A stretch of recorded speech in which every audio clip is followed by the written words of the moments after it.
is eligible to hold elective political office.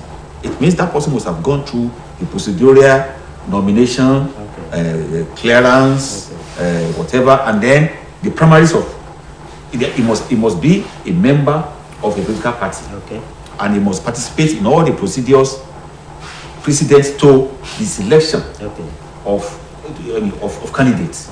And of course, we're talking about procedures. It means primaries. Primaries is a principal feature of the procedure.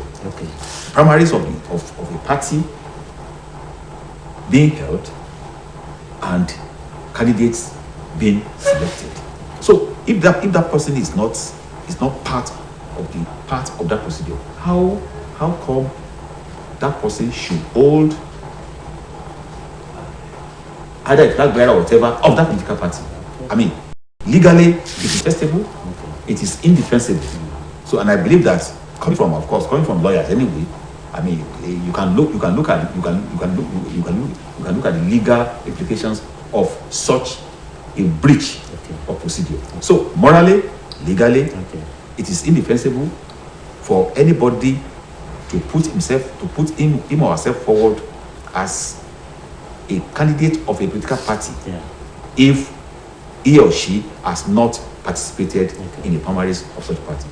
All right, Jay, the rejection of candidates who didn't participate in the primaries of political parties, is it right? Thank you so much. I think firstly I want to tell our politicians, when we look at the problem of this country, the bane of our problem is the inability of our politicians to respect our laws. And once laws is not respected, there is a tendency for anarchy. Just do whatever you like. There are provisions in the constitution, even the Electoral Act, the newly signed Electoral Act. Any candidate, there's room for replacement, but it must pass through some processes. The first one is that the owner of that ticket must willingly, put down the ticket or by death.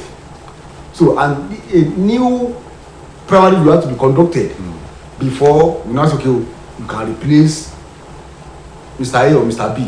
So now for those that pushing to get the ticket, I think it is against our law, and that is why we have a problem. And when it comes to the so-called big men, they see themselves to be above board, to be above the law, and that's why we are having the problem. Because there are procedures that you follow.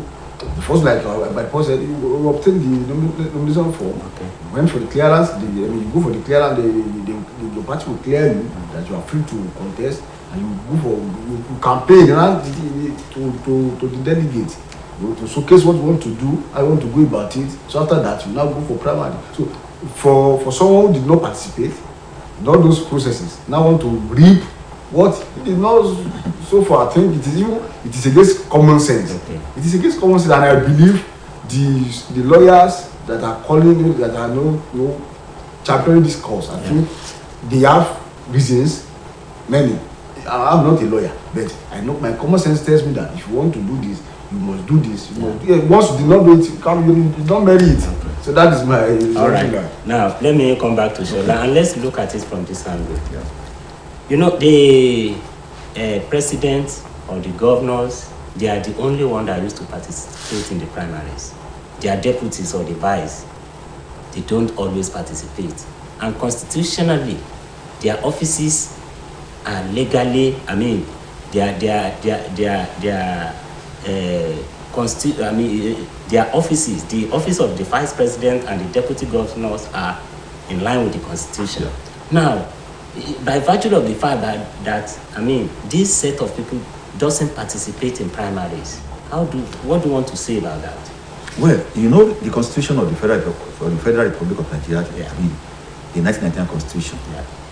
Of course, the executive, it gives the chief executive, that is the president or the governor, the omnibus representation of what we call executive power.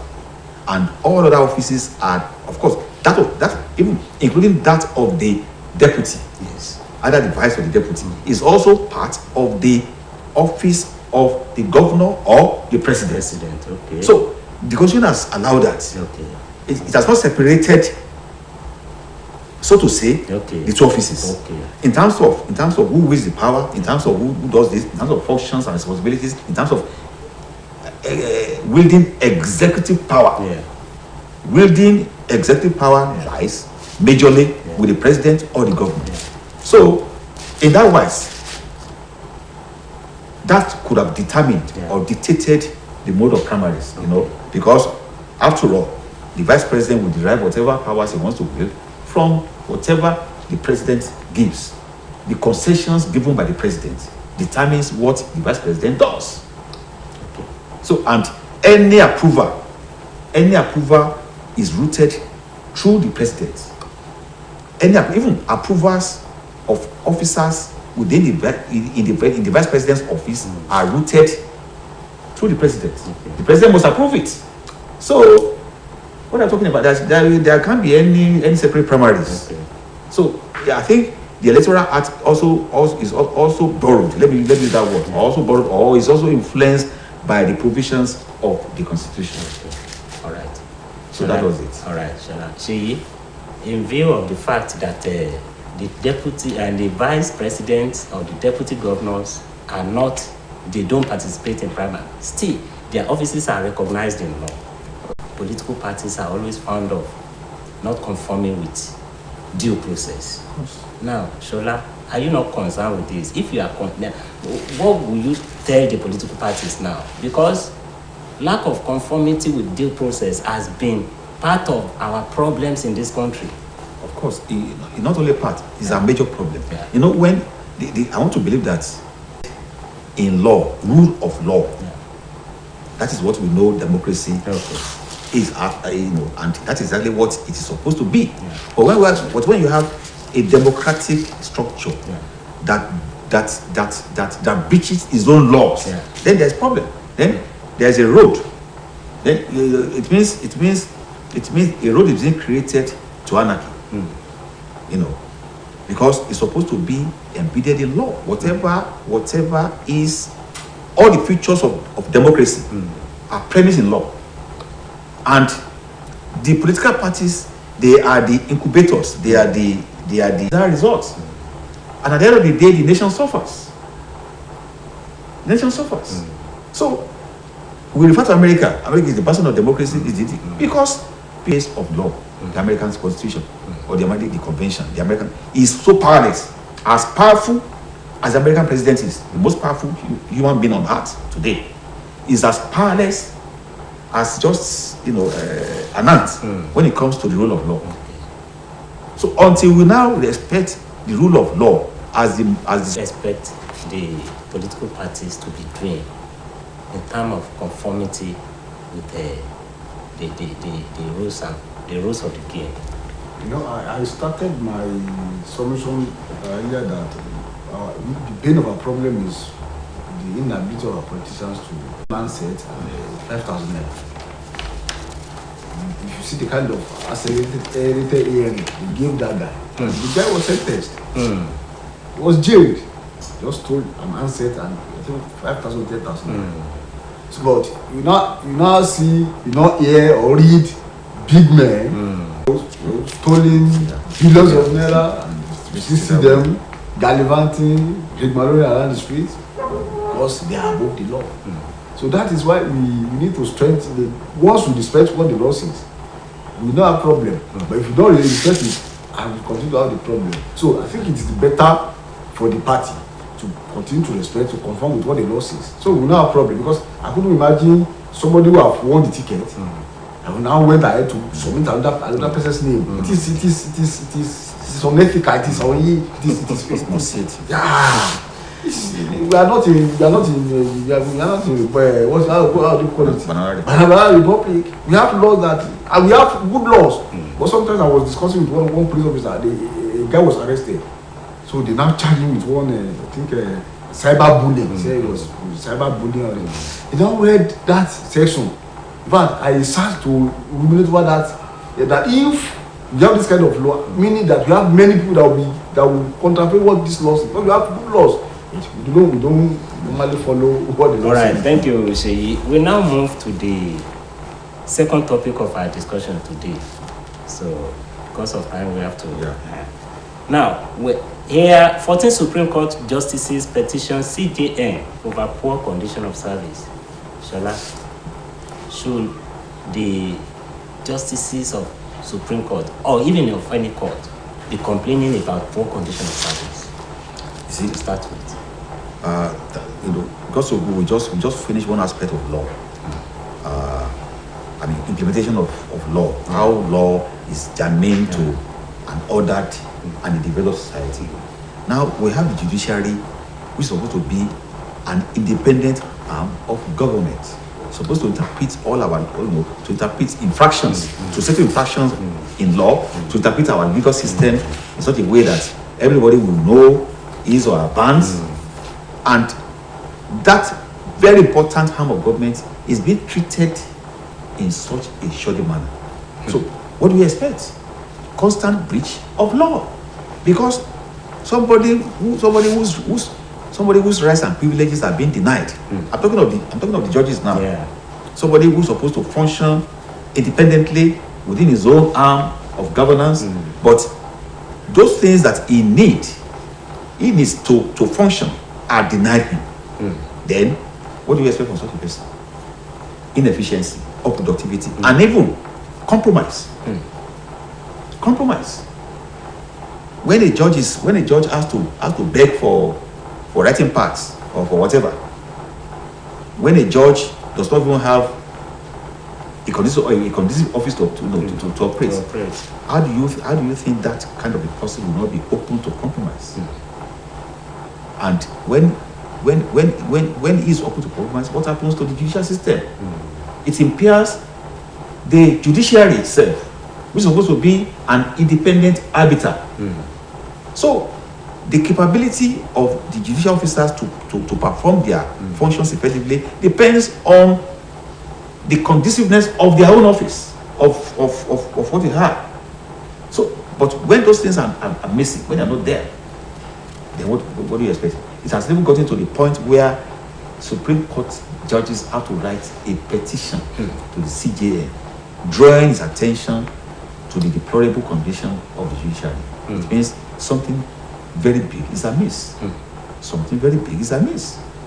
So I just believe that everybody in charge of particular sections of governance should stand up to his or her responsibility. A judge should be courageous enough to deliver judgments without let or hindrance, without compromise. But when that judge does not even have the wherewithal to perform and to carry out his duties, what do you have? What do you expect? It means the development of the country itself is impaired. Because a country without a functional judicial system is open to all sorts of abuse, all sorts of characters, all sorts of idiots taking over power and dispensing and using powers arbitrarily, without any compulsion, without any regard to the rule of law. Okay. Sheyi, the petition by Supreme Court judges, 14 of them, telling the CJN about their poor condition of service. Should it get to this extent?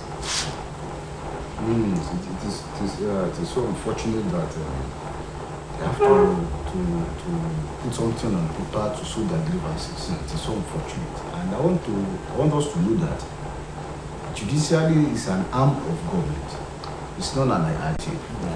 They are as law separated or empowered the executive. Same little judiciary and the legislature. So until we are able to separate, even in terms of funding, they should get their money directly from the FARC. Federal allocation, they should get their money, not that the executive will not. But the point talked about compromise. Certainly there will be compromise. But I can use myself as an example. When I was in school, I was member of the student union executive. I was the financial secretary of the union. So there's this particular guy. We have executive, we have judiciary, we have legislation, the student union government. There's this guy, very outspoken. Each time we just be attacking the executive, he just be checking us. And I told my president, don't worry, I will deal with this man. I said, don't leave him for me. So at the end of the first quarter, we were to pay them for their city allowance. Okay. So I now said, this is how we're going to pay. We will take the voucher to the Mr. Speaker. We will sign, we will give him the money. But other members, you come to my office, you come and sign your voucher and you collect your money. This is, I'm not telling you like this is what happened. So I said, everybody, you come to my office, you sign and I give you your money. Okay. So and they were coming. When it was time for him for his own that he tried to come. Okay. He left the school for like a week. He was calling me on the phone. Please. No, I'm not around. I travel. Please, let's settle here. I know. Just come now. He begged me before I gave me the money. So it can happen also in that world. So because when you are a judge, that should be well equipped, well financed, and when you now continue to write petition. Supreme Court for that matter. Yeah. Supreme Court, the highest court in the land. Yes. Supreme Court that you have to write that see our condition. Light, no light, you want to work, you don't have light, no internet facility, I want to do something, and this guy now in a global, in a digital world that want to do something online, no internet facility, all this and that. So, and if admit they are independent on their own, they don't want to, the budget allocation for the judiciary is 110 billion since 2018, no increment. Even they complain that they don't have their clinic. When Aso Miller, it was Madam Aisha that cried out. I think it was in 2019, 2020. That despite the billions of naira in the budget every year, nothing just in the clinic at the pillar. Another things like that, even the fueling. Now that you know what the price of diesel, the price of payments is now today. So I think it is saddening, and it is in fact. They should not hire it outside. The other country will just be laughing at us that are these people serious at all? Now that the judicial officer will not be coming out to write petition. Okay, please come and look into our affairs. So now when the judicial is not writing petition and they have series of cases to attend to, why would you think there won't be compromise? So and it's so unfortunate that we are in this mess. Okay. All right. Now let me come back to Shola and let's look at it this way. The judiciary is a vital arm of government. Yeah. We also have the executive and the legislature. I've never heard of this kind of complaint from either the executive arm or the legislature. Why is it coming from the judiciary, which is supposed to be a vital organ that everybody should repose his confidence in? You see, it may seem so that maybe the loudest noise is coming from the judiciary, and it happens for two reasons. It's happening for two reasons. The judiciary, we're talking of the law. Any law officer, especially a judge, by virtue of their job, in fact, a judge is supposed to be a kind of a nun, like somebody like a monk. In those days, I know some judges that they rarely had outings. They don't socialize. They are not supposed to. They are not even supposed to have friends. So because they are men who hold the life of others, and who should not be biased in whatever form in delivering judgments. So this is why the office and the conventions that surround it sort of make them live a solitary life. So, and somebody living solitary life is presumed to be independent, to have everything that he needs. You don't have to go to anybody to solicit anything, so that he can do his job in a godly way. So that is the aura that should surround the judiciary. Now, it's unfortunate that that aura is so fastly eroded that we now have the judiciary as pawns in the chessboard political office holders. That is why we have contradictory laws being given by courts of equal or competent jurisdiction. So the error, the compromise, and all those, the rottenness, the political rottenness has crept into the judicial system, which is supposed to be above political consideration. And it's a danger to the society, it's a danger to this country. So it has gone to that level. You may not hear it from the legislatures anyway. They are politicians. I mean, they meet at their caucus level, they would have discussed so many things, so many things would have passed, they would have settled themselves even before they come to the house. We now have a legislature that has been nicknamed a Senate of bow down and go. You don't have critical debates, you don't have critical response to government failings. The government policies are not subjected to critical thinking and assessment. And of course, the legislature is supposed to act as checks and balances. Checks and balances. Why the judiciary is supposed to regulate these two arms in accordance with the law. But we don't have that anymore now. So we are operating a democratic system that is more or less a dictatorial system. Now the president just, lose any power. There was a time the president ordered or approved payment of I've forgotten a long time ago, from reserves without consulting either the legislature, and it went like that. So it is as a result of our inability to strengthen and to obey our laws and to strengthen our judicial system. And such a thing coming up now cannot help the judicial system, cannot help our laws. If the CJA cannot even feel comfortable being the Chief Justice of Nigeria, and the Supreme Court justices that are supposed to deliver judgment in pristine form, without any bias, without any dilution, without any compromise, are complaining, then what is left to the ordinary citizen? So, and once laws are compromised, once laws are breached, the entire nation suffers for it. See, with this complaints coming from the justices of the Supreme Court, this kind of complaint doesn't come from any other quarter. I've never heard of it coming from either the executive or the legislature. What is really wrong with our system? I think what the response would be that, not that the legislature they also do complain, but the one kind of complaint is under the table. So because they are all politicians, both the executive and the legislature, that they are politicians and they know how to settle themselves. So they don't have issue. If they want to have issue, they know how to. The judiciary, they call them they are careerists. So the politicians see them as this one, because the politicians see themselves as someone that is privileged, that have the opportunity more than any other person. That's aside. And the Supreme Court is not just an ordinary court.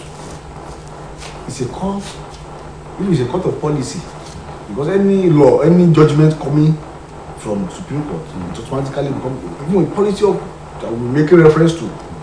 So, and for the justice to have come out to lodge their complaint that they are working in atmosphere is not conducive, it sends very strong signal even to our judicial system that if this needs to continue like this, and our politicians, they know how to spend money. So when they notice that this judge is suffering, they have a load of money to spend and they get your judgment. So that is the implication of what is happening. And I think I read a report that even the CGN was trying to say on the own side of story that the flower is beyond him. That there's something he can also do regards their complaints. They have to channel it through the executive. So, and that shows that they are still, they will see, maybe by begging or by, because if you want to, you lobby before you get anything done in Nigeria. Not by way of, okay, this is what is right to me, this is my own right, this is what I should get, and I should get it, but you have to lobby even to get it. That's why that it is your own privilege, it's your own entitlement. You still lobby for it. Maybe that would be the, but when now that the citizen is saying that is beyond me, but we see what we can do to, you know, to react to your complaint. So maybe they will now take them to the almighty president to say, Oga, how do you want to do about it? I want to get justice, I want to get good judgment. I don't think that can work. That is why we continue to, our problem will continue to be that problem. Not until we are set that yes, we want to do what the law says, we want to follow the law to the letter. We'll continue to be that problem. All right, thank you, Sheyi. From there, we move to the third topic of our discussion for today, and it has to do with the common problem, general problem for electricity, as NLC is now demanded the reversal of privatization. Shola, NLC now demanded the reversal. Well, privatization. You know, it's my opinion. I have little or no respect for the labor leaders. I mean, this current labor, I don't really have, I don't have much respect for them. Because the labor movement should be part and parcel of policy. Policy formulation, nurturing that policy and ensuring that that policy works. I've not seen this NLC as measuring to that, you know, to that goal. In the first instance, what I want to ask, what was the contribution or the intervention of labor when government parastatals, major government parastatals are being privatized? What did they do? What was their intervention? What was their contribution? They have to tell Nigerians what they did, either by way of stopping, by way of advising government on what to do, by way of telling government the kind of priorities they should follow. So until they say that, you know, it is not only when you get labor is not solely established to come and back to, you know, to go on strike. That should not be the sole duty of a labor movement. It's not that we want to, you know, agree. That is not that. Labor should be part of the economy, part of governance.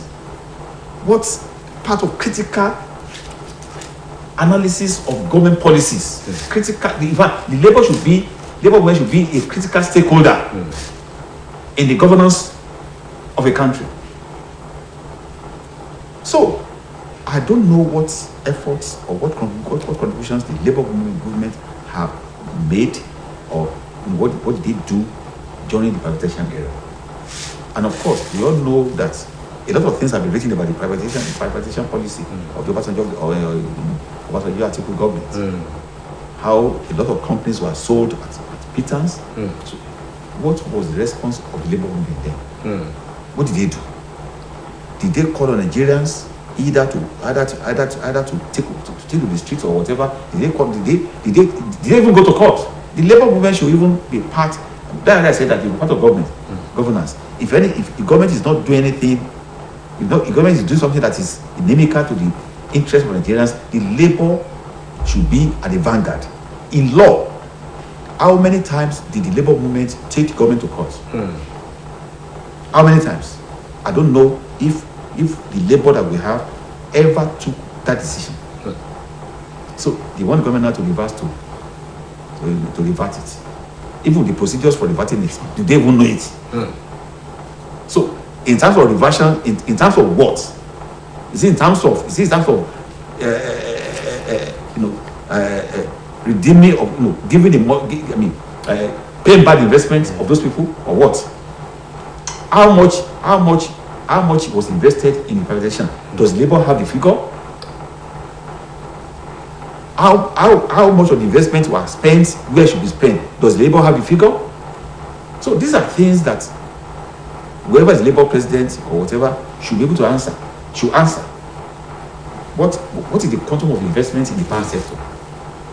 Who benefited from the privatization? What was the memorandum? What was the memorandum of understanding signed by these investors and government? How did they affect the power sector itself? How come that we now have a reversal, or even of the modest gains that were made before privatization? How come we now have it? How come the nation is now grounded? How come the national grid has collapsed several times? So these are issues that a labor movement that is intellectually driven should ask. So I don't know what kind of reversal the labor movement is asking for. All right, thank you, Shola. Sheyi, let me ask you from what Shola has said now. Shola has been able to bring us to the memory lane of the days of Michael Imodu, Comrade Hassan Sumano, and Adams Oshiomhole to a large extent. Now, does that now mean that the present labor movement will have been compromised, and that they don't have moral right to even demand the reversal of this privatization policy? To answer your question, I think I want to say, like you said, anyways, it's my own opinion as well. I want to say that the Labour president, I think, just made that statement, just to make normal statement. Because I wouldn't understand what he meant by the fast. I wouldn't. You see, the person that invested billions of naira or in dollars. So are you now saying the government to pay them off, and not take back the infrastructure? I don't understand. And as a matter of fact, it's so unfortunate that this country, corruption has been a major issue that we have been battling with. Even that, if you look back to when the military do take over government, corruption was part of reasons why they overthrew government then. Yeah. And because we now see the kind of, last week I was in my church, so the treasurer now brought the labor bill. They now wrote at the back of the bill that you should pay 20,000 naira. Failure to pay that 20,000 naira, you disconnect your light. Just to tell us this money you are collecting, and you don't have that light. So you are not paying for darkness. And you now look at the report. I think I read a report somewhere that in 2019, that I think this agency tracking something, the work with in Africa. I think Nigeria was number 15 there about, and just 55% our generation. And our population, what we should generate to power Nigeria, in fact, is far. And now we will now ask our politicians, the government, most especially the present government, it was part of their manifesto that they will improve our power sector. And today, less than 4,000 megawatts. I think sometimes when we complain that there's no light, we still have like 8,000, 8,500, 7,000 megawatts. Now we have less than 4,000 megawatts. And power grid has been collapsing. Virtually every day. So we now ask yourself, what is, and these people they collect money from the consumer. Where are the money going?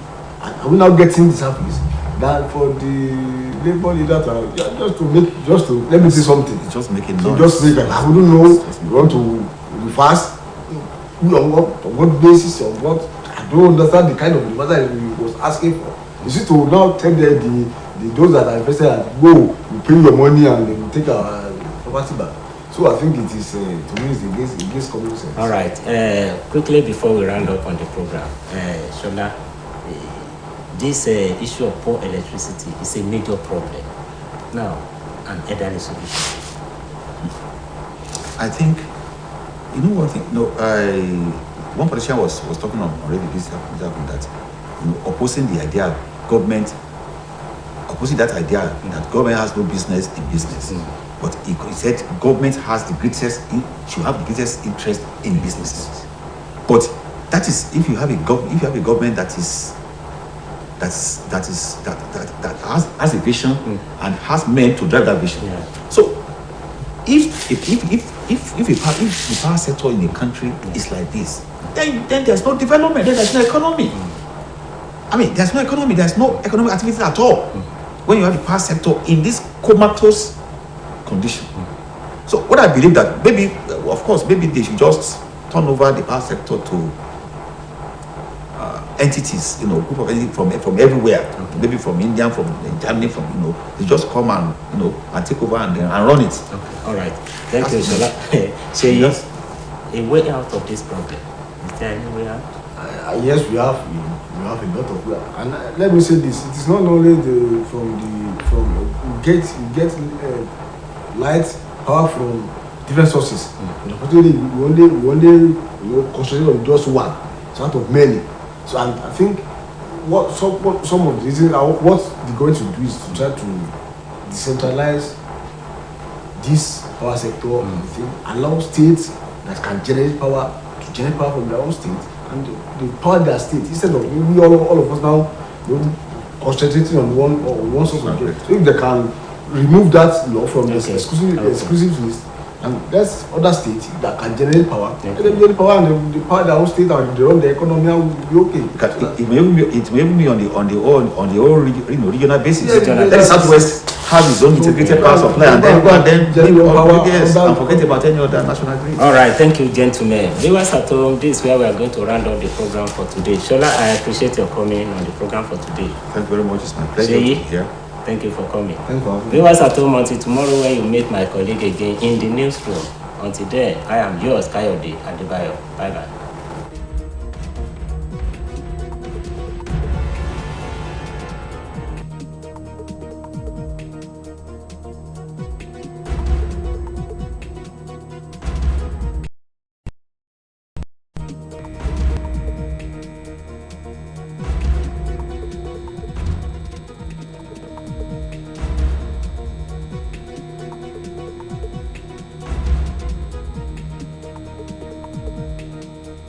Mondays to Fridays, 3:30 to 4:30 p.m. in the newsroom.